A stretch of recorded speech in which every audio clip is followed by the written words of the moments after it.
بسم اللہ الرحمن الرحیم۔ اردو اسلامک سننے والے کے ویورز کو میری طرف سے السلام علیکم۔ قرآن پاک کی حفاظت۔ مفتی اعظم مولانا محمد شفیع رحمۃ اللہ علیہ معرف القرآن جلد پنجم سورۃ حجر کی تفسیر میں قرآن مجید کی حفاظت کے ذیل میں ایک حیرت انگیز واقعہ لکھا ہے جس سے کتب سماوی کے مقابلہ میں حفاظت قرآن مجید کی ایک امتیازی شان کا اظہار ہوتا ہے۔ قارئین کی دلچسپی اور معلومات کے یہ واقعہ پیش کیا جاتا ہے۔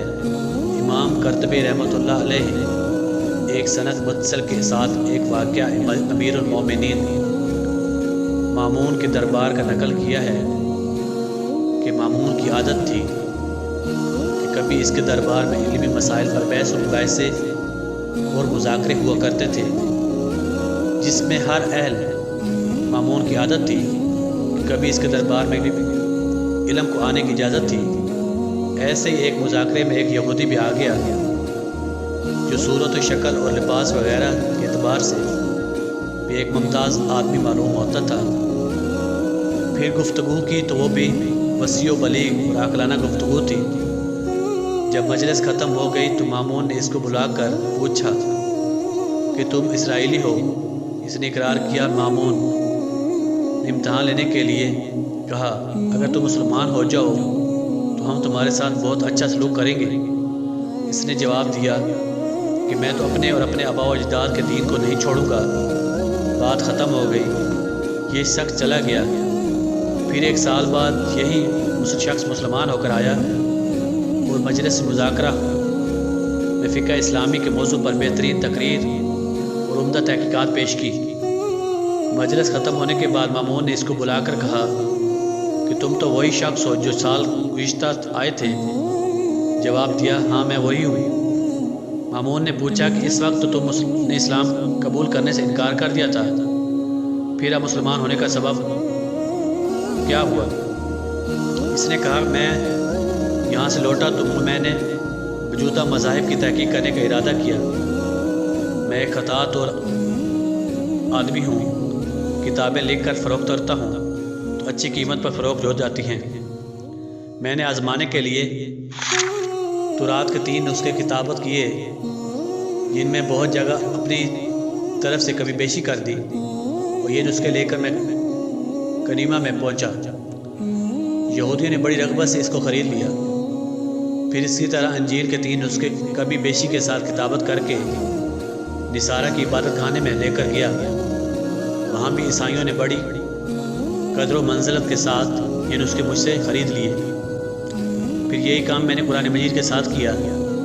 اس کے بھی 3 نسخے عمدہ کتابت کیے جن میں اپنی طرف سے کمی بیشی کی۔ ان کو لے کر جب میں فروخت کرنے کے لیے نکلا تو جس کے پاس لے گیا اس نے دیکھا کہ صحیح بھی ہے یا نہیں۔ جب کمی بیشی نظر آئی تو اس نے مجھ سے واپس کر دیا۔ اس واقعے سے میں نے یہ سبق سیکھا، یہ کتاب محفوظ ہے اور اللہ تعالیٰ ہی نے اس کی حفاظت کی ہوئی ہے، اس لیے مسلمان ہو گیا۔ قاضی یحییٰ بن قسم اس واقعے کے راوی کہتے ہیں کہ اتفاقاً اسی سال مجھے حج کی توفیق ہوئی۔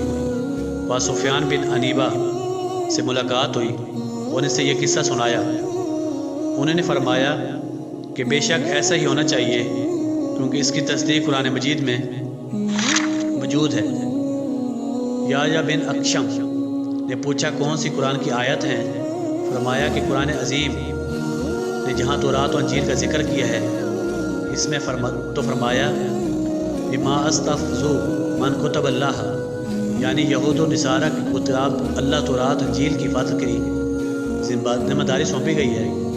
یہی وجہ ہوئی کہ جب یہود و نصارہ نے فریضہ حفاظت ادا نہ کیا تو یہ کتابیں مسخ و محرف ہو کر ضائع ہو گئیں، باخلاف قرآن کریم۔ اس کے متعلق اللہ تعالیٰ نے فرمایا کہ اس کی حفاظت یعنی ہم نے اس کے محافظ ہیں، اس لیے اس کی حفاظت حق تعالیٰ نے خود فرمائی ہے۔ تو دشمنوں کی ہزاروں کوششوں کے باوجود اس کے ایک نقطہ اور ایک زبر میں فرق نہ آ سکا۔ آج عہد رسالت کو تقریباً 14 برس ہو چکے ہیں۔ تمام دینی اور اسلامی امور میں مسلمانوں کی کوتاہی اور غفلت کے باوجود قرآن کریم کے حفظ کرنے کے سلسلہ کا تمام دنیا کے مشرق و مغرب میں اسی طرح قائم ہے۔